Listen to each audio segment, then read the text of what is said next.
Okay, so today's the day that we talk about the biggest stories in pop culture. A lot is happening. Alec Baldwin is getting a reality show just as he's about to go on trial. The CRTC is forcing major streamers to spend on Canadian productions. Drake is being cringy again. There's a lot to talk about. The group chat is here. Let's go.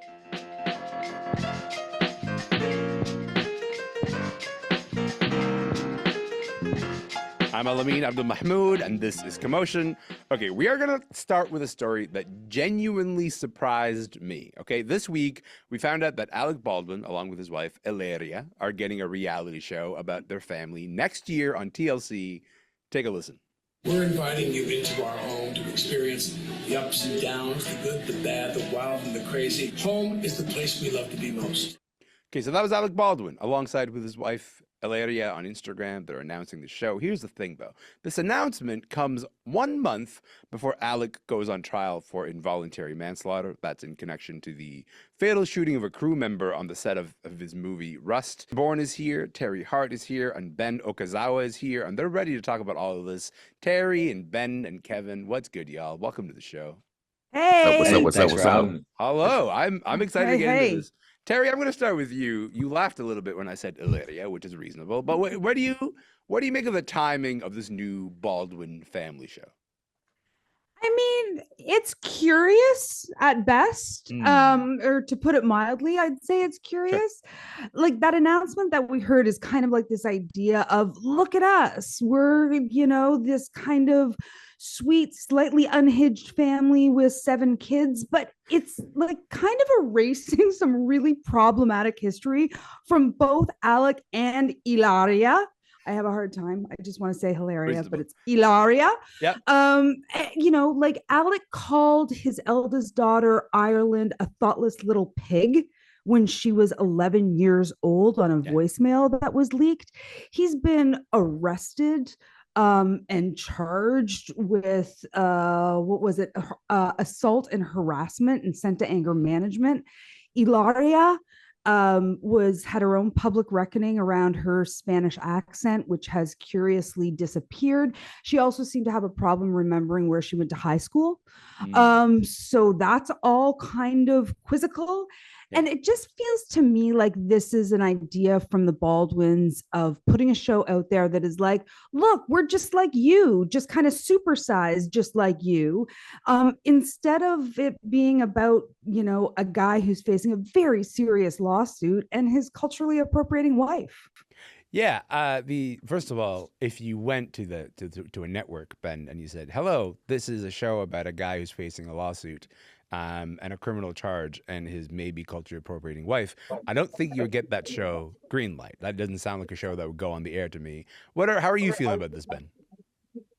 It's pretty clear to me that this is a fluff piece. The timing of it couldn't be any more obvious. It's a PR move to kind of bolster his perception in the public. Trials on July 10th. And I think it would be extremely interesting, very real reality show, which there aren't so many of, if they kind of dug into the core of his mindset heading into that. But this won't come out until 2025. And I've watched a lot of TLC in my day, and there's good content on there.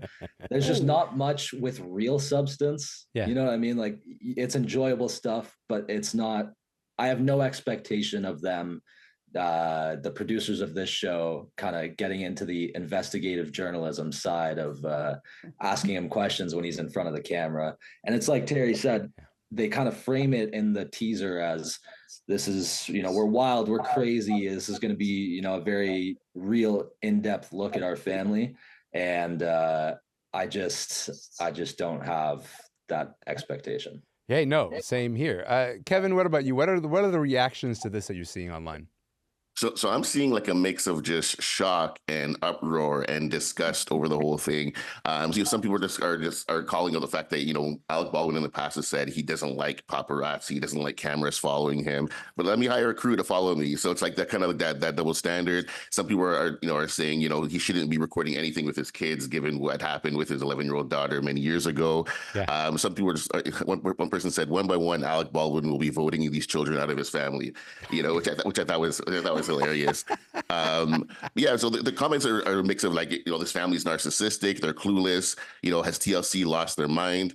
But there's actually some people who do support him, that's the part that I was kind of like shocked about. There are like big like Alec Baldwin supporters out there who are like coming for anybody who has anything bad to say about Alec Baldwin. So it's kind of it's definitely the comments are more just disgust and uproar, but you do have those pockets of people that are actually Alec Baldwin fans that are kind of riding with their guy. Yeah, Terry, like I'm really interested in this idea of this show coming out now because it is, as you sort of mentioned, it's counter to the narrative of everything we've been talking about when it comes to Alec Baldwin and Ilaria for the last little while. Do you think audiences buy that? Like, do you think audiences buy, hey, here's a new show from TLC, forget everything else that you've been told about these people, let only think about, it's just them and their 7 kids. Isn't this a wild family? I think that there's still a romance around celebrity that people want to think that, oh, we're so close to being just like Alec Baldwin and Ilaria, that there's enough people that think, oh, maybe I can be that close to them. But I mean, I'm so sorry, Ben, but like TLC is not known for high quality content. This is the broadcaster who has 90 Day Fiance and 1,000-pound sisters. So like this is not the cream of the reality crop that the Baldwin's company are going to be keeping. And I mean, like he has an Oscar nomination. Yeah. He's been nominated for like a trillion Emmys. He's won an Emmy. And maybe he feels that this is his only option to stay relevant. Sure. After everything that he's gone through with the Rust trial and this possible, maybe his acting career is over. But like, I don't know, is anybody going to buy it? I think that there's going to be enough, as Kevin was saying, there's going to be enough online discourse reminding people of the actual history of both Alec and Ilaria that it will be hard to imagine that what we're actually seeing is any truth. Ben, what do you make of, maybe last word to you on this, what do you make of the argument that, it would have been fine if they were doing this, but they should have kept their kids out of it? Like, do you think that makes it a bit more justifiable for them to go through with this? Again, the trial is in 1 month from now. Yeah, I mean, if you ask me on a base level, inserting camera crews into kids' everyday lives shouldn't even be legal, really. I mean, we've seen the very traumatizing effects it's had on kids, young girls who are on Dance Moms and are now young women and have spoken out about how they were treated, how it affected them since. The youngest one is not even a year and a half old. The oldest is 11. So these are kids in their most formative years, and we're just going to disrupt their household with camera crews. I don't think it should be allowed. Yeah, it feels really uncomfortable to me, and like the idea that this would sort of keep happening with this family, particularly, even though they have like this public history, right, of the way that we sort of understand them. I don't. It's not sitting right with my spirit. But you know what? We'll maybe have this conversation again in 2025 when it comes out. And I doubt we'll be feeling about this differently, but we'll see. Okay, we are going to switch gears to something a little closer to home. You have a plan. Tell mommy the plan. Just say it. Microdosing retirement. I may take a break or do nothing for a bit. Do nothing, Bria. You can't sit down and do nothing, Bria. You're going to get cussed out. Abort. Okay, so that's a bit of Bria Mac Get to Life. It's a great example of Canadian storytelling, Canadian TV. This week, the CRTC announced that it's putting its foot down on foreign streaming services like Netflix and like Disney+. And listen, the CRTC's job generally is to regulate broadcasting, but now it's going to be forcing streamers to give 5% of their Canadian revenue to support Canada's screen industry. This might sound like a good way to get more Canadian stories told, but already we are seeing streamers like Amazon Prime being like, I don't know, this could be kind of bad for consumers. Terry, I'm going to start with you on this. What do you think? Yeah, I think it's great. I saw you rolling your eyes a little bit as I sort of mentioned the Amazon position so far. Yeah, no surprise they don't want to pay this. Like that's not in the surprise column. Yeah. But this is great. This is the cost of doing business in Canada. If we liken this to like packaged goods have to have bilingual labels in Canada to be sold here. Places that work on an entertainment platform have to put money back into the industry to make Canadian content that is owned by Canadians. Owning our own IP is really, really important to our culture. More and more people are cutting the cord and they're consuming content over the top or via streaming. And that technology just should not mean the end or the compromise of our Canadian film and television industry. We have a completely different system here of funding content, and we have that system so we are not gobbled up by American culture. So do other countries in the world have a similar system to make sure their culture is still being seen, heard, and made. And these companies make millions and millions of dollars off of Canadian eyeballs. They should be paying back into our cultural system. Yeah, and I think like people sort of understand this concept of some Canadian protectionism when it comes to industry, when it comes to like, I don't know, like milk, for example. We have the supply management system so that Canadian producers aren't completely wiped off because there are so many American producers. And if they were to come in here, they would certainly impact the way that Canadian producers would make their milk. And so this is the best analogy that I can sort of maybe think of. But Kevin, maybe you can talk about how you think this ruling is going to benefit Canadian productions. What's your read on that? Well, so, obviously some of the funds that are generated from this are supposed to go towards like underprivileged communities, which I think is great. BIPOC individuals, Indigenous communities. So, it does allow that kind of pool of funds, for people to, to draw from in order to create here in Canada. I think for me, the question I have is if I'm putting on my, just kind of, playing devil's advocate, just kind of looking at the fact that, in the past, like, when it comes to specifically Black communities, a lot of the funds that have been generated don't necessarily get specifically to our community. Even funds that are kind of considered like for racialized communities don't always get down to specific individual groups. So that's kind of my, my thought on this. But I think generally speaking, like it's a good thing. The former Parliament Hill staffer in me, former policy analyst, is looking at this. I can't help but be a little bit kind of looking at both sides of this. And I think, anytime you create something like this, to solve one problem, you can end up, creating another problem, like that you weren't expecting. And I know some people are concerned, like, will our subscription fees go up for streaming services and stuff like that? I think overall, in theory, looking at this, it's a good thing. We need to protect. Canada's always been good at providing funding for producers, even compared to the United States. Like there's a lot of funding we have access to that American producers don't have access to. But I'm still a little bit it'd be good to see the details of like how this thing will be implemented. But I think overall, in theory, it is a good thing to have more funds for Canadian producers. Ben, we should say like a lot of American shows are made here in this country. Like one of Disney Plus's biggest shows of the year, Shogun, primarily shot in BC. But this is different because like this is not Hollywood hiring Canadian crews to make US shows that benefit US creators and the money ends up in America. This is a CRTC making the argument that streamers should be investing in the careers of Canadian creators, directors, screenwriters, filmmakers, telling Canadian stories. Do you think US streamers should have to fund Canadian culture? I mean, the reason American production companies film in Canada so much, even though these shows are maybe set in other places, like you said, Shogun, based in Japan. Shows like Suits and The Boys, based in New York, filmed in Toronto, and the GTA. The reason they film over here so much is because if they film here with Canadian crews, they get tax incentives. It's cheaper for them. So why not funnel some of those savings back into the communities that make it easier for them to film these multi-100 million, billion-dollar projects, right?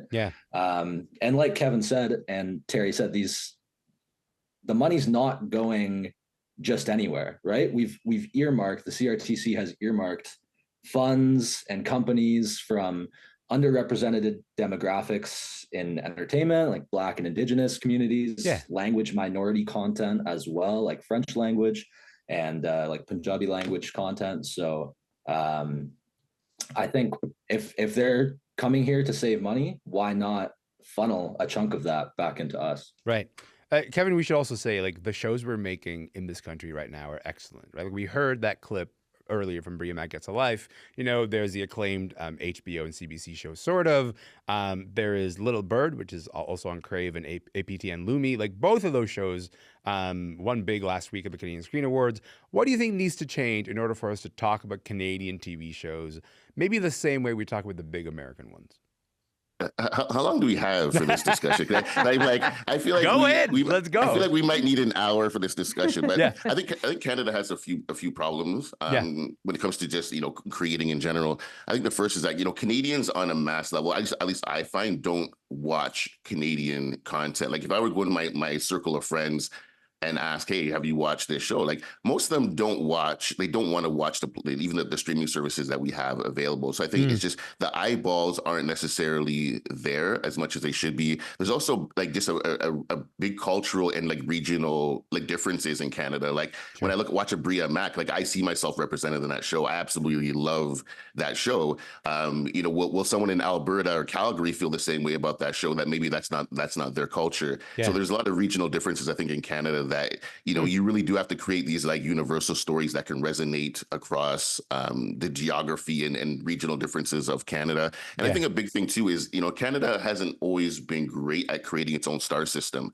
And I think when we're watching shows, like part of it really is the stories, and Canada is creating good stories, but we haven't always been good at creating our own stars when it comes to our shows. And I think that face recognition matters. Even when you think about what does well in Canada, a lot of times we do have to get an American star to be the star of a Canadian show to have that face recognition, or you need a proven concept like Law and Order, and that will do well. So a lot of times, we have to have that kind of American element in there to actually make shows do well in Canada. So I think, if we want things to do well here, I think we have to creating that star system where someone here in Canada, like you think in the US, when they have a show, they'll parade the person around to every single media outlet. They'll be in magazines. They'll be doing meet and greets. Like you see that person all the time, whereas we don't necessarily do that here. So I think in order for things to improve, we need to create that star system, or have like Jim Carrey come back and make a series for, or Ryan Reynolds come back. Yeah.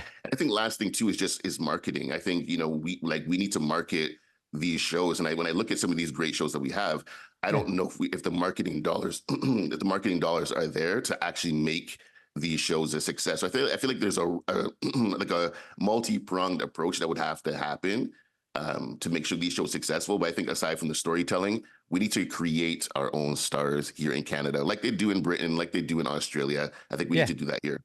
I think like they do in French Canada, like they do. I was about to say when you said the regional That's differences, like in Quebec, people watch Quebec-made TV shows. Like that's true. That's a bit more common than it is maybe in the rest of Canada. But also, Terry, like you have spent your career making sure that Canadian filmmakers and Canadian creators sort of get recognized for the work that they do, making sure that they can become household names. What do you think? Do you think this move by the CRTC will raise the profile of TV shows made by Canadians who are telling Canadian stories? I don't think that you can necessarily draw a direct connection to this and raising the profile. I mean, the CRTC has kind of been trying to do that since their inception. Yes. But what this is, to my mind, is really, Elamin, it's a response to the changing landscape of how people are consuming content and what that means for the potential contributions to the funds that producers access to make Canadian content. And everything Kevin said, I totally agree with in terms of that, multi-pronged approach of how things need to happen here. And it speaks to why it's so difficult, because we are under this cloud of American culture all the time. And to break through that when we speak the same language is a really, really big challenge that we have. But, as I said, these streamers are making a lot of money in this country. And so to ask them to support the system that has been in place for a long time to ensure Canadian culture continues on our screens, wherever you're watching your content, however you're watching your content, it's not a big ask. Like we're saying 5% here. This is not a big ask. And it also shouldn't be a surprise. Yeah. Like this should be, you know, we are going to go and do business in this country. These are some of the requirements of us. I think that what we need to cross our fingers and hope for and really hold them accountable for is that they do the same amount of promotion and love and marketing, as Kevin said, to Canadian content shows as they do to shows like Shogun that you mentioned, like The Last of Us. Like that's where we need to see the sport when, you know, these shows come on these streamers, that they're in the For You swim lane. Like they make those decisions. It's not just an algorithm. Sorry to break it to you. You know, they make the decisions of what they're feeding us. And so that's where we really need to, I think, hold them accountable and say, hey, where are these shows that this money has gone to actually make and therefore get eyeballs on them?